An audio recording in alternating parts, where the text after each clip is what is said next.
슬림. 네, 시크릿이더라고요. 시크릿, 이게 왜 들어갔어요? 사일런트도 시크릿 아니에요, 맨. 결국은 불통인수위원회가 될 것 같은 느낌이 들어요. 너무 조용하게, 작게, 그 다음에 작은 건 좋은데요. 뭐 조용한 것까지는 좋겠어요. 근데 시크릿 이거 자칫하면 뭐 극비리해라는 거거든요. 만약에 보안을 지키지 못하면 그 의원들을 문책하겠다. 이 당선인이 그렇게 얘기를 했대요. 자칫 안 그래도 불통 이미지가 있는데 이 인수위마저 불통 이미지가 될까봐 시크릿 대신 스마트를 넣었으면 얼마나 좋았겠어요. 스마트. 3S. 어차피 3S로 갈 거면. 네, 슬림화를, 정규 조직은 좀 슬림화를 시키고 다른 조직을 활용하기 때문에 조직을 간소화할 수가 있습니다. 그래서 첫 줄에 가외성의 필요성을 최소화시킨다. 가외성이라는 이념이 나중에 나오는데요. 여유분을 말해요, 여유분. 상황이 불확실할 때를 대비해서 여유분을 갖추는 것인데, 여분이라고 써놓으십시오, 여분. 근데 이런 조직은 이게 자기가 다 해결해야 되니까 창고에다가 여유분을 다 갖고 있어야 돼요. 상황이 불확실한 거에 대비해서 이 가외성을 갖고 있어야 돼요. 창고에 부품을. 불확실할수록 가외성을 많이 둬야 돼요. 이거는 몸집이 커져요. 자, 그런데 이거는 딱 계약을 이렇게 해놨기 때문에요. 자기가 다 가외성을 갖출 필요가 없습니다. 가외성의 필요성이 최소화되기 때문에 그래서 거래 비용이 적게 들어가요. 이거는 거래 비용이 엄청 들어가요. 이거는 늘 주고받고 사고 팔고 원활한 거래가 이루어지지 않으면 안 되기 때문에 거래 비용이 많이 들어가요. 이거는 거래할 필요가 없는 거예요. 이거는 안정되게 일정 기간 동안 계약을 딱 해놨기 때문에 거래 비용이 요거보다는 적게 들어갑니다. 이 거래 비용을 줄이면서도 가외성의 필요성을 최소화시킬 수 있는 조직, 이게 네트워크 조직이거든요. 자, 이거가 사적 자본이 바로 이런 형태의 자본이기 때문에 다시 이제 앞쪽으로 넘어가겠습니다. 나중에 자세히 더 보기로 하고 일단은 사적 자본을 우리가 이해하기 위해서 이걸 본 거니까요.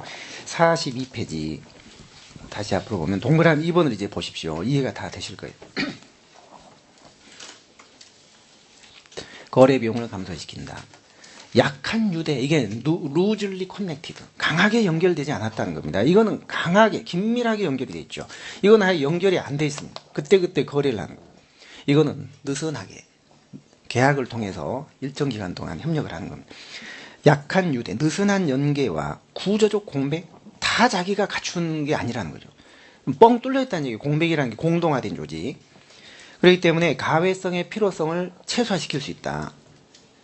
결국은 비용을 절감할 수 있다는 장점이 있습니다. 그게 사적 자본의 순기능이에요. 그래서 2번하고 동그라미 3번, 그거는 좀 알고 계십시오. 자, 이어서 5번이에요. 서드 섹터를 보도록 하겠습니다. 서드 섹터. 자, 이거에서 NGO도 같이 봐야 되는데, 찰리 C급이고요. 자, 이 문제는 로마 4번이 7급이 조금 중요합니다. 9급은 안 보셔도 될 거예요. 9급은. 아시면 뭐 안전하고 좀 뭐 퍼펙트하긴 하는데 안 나올 가능성이 아주 높아요. 4번이. 자, 그 다음에 로마 5의 3번 46, 7급은 51페이지. 문제점이요. 준정부 조직의 문제점. 그거 알아놓으시는 게 안전합니다. 중요한 건 아닌데요. 그 다음에 로마 6번에 비정부 기구라는 게 있습니다. 그거는 1번의 의의가 조금 중요하고요. 그 다음에 4번 48페이지, 7급은 53페이지, 4번 현대 시민사회 주역으로서 NGO의 특징. 아까 그 앞에 있었던 거 여기서 다시 나오죠. 이게 조금 중요합니다. 그 다음에 5번에 1번 정부와 NGO와의 관계에서 1번이 가장 전통적 일반적인 이론이거든요. 5가지. 그게 조금 중요하고요. 그 밑에 여러 학자들의 분류가 나오는데 이거는 옛날에는 좀 간혹 나왔어요. 근데 앞으로는 안 나올 겁니다. 너무 시기가 흘렀고, 그리고 NGO도 이제는 이미 한물 좀 갔습니다. 옛날에는 알파 A급이었는데 중요도가 많이 떨어졌어요. 그래서 1번 기능별 분류, 전통적 분류, 그거만 조금 중요하고 나머지 학자들 거는요, 안 보셔도 됩니다. 그 다음에 6번 NGO의 역할과 기능, 7번 한계, 그게 조금 중요합니다. 6번, 7번. 자, 그리고 참고에 최근에 이제 떠오르는 새로운 개념, 사적 기업, 찰리 C급입니다. 1번의 의의, 그 다음에 2번의 인증 요건, 그 다음에 4번의 의무요, 조금 중요합니다. 앞으로 좀 더 나올 거예요, 당분간. 이건 조금 중요합니다. 거의 뭐 브라보 B급으로 보셔도 될 정도로 조금 의미가 있는 개념입니다. 자, 그러면 1번에요. 그 섹터의 구분부터 보겠습니다. 우리가 엔조를 공부하려면 섹터를 이제 구분해야 되거든요.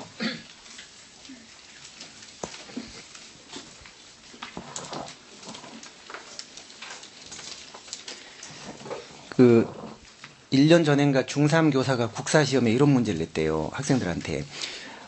이 사람은 누구일까요? 우리나라 대통령입니다. 교회 장로이시다. 대표적인 친미주의자. 북한을 자극하여 도발을 유도하였고 정적을 탄압하여 정치적 타살로 이르게 했다. 반정부 시위를 무차별 진압을 했고 결국은 해외로 망명하여 비극적 최후를 맞았다.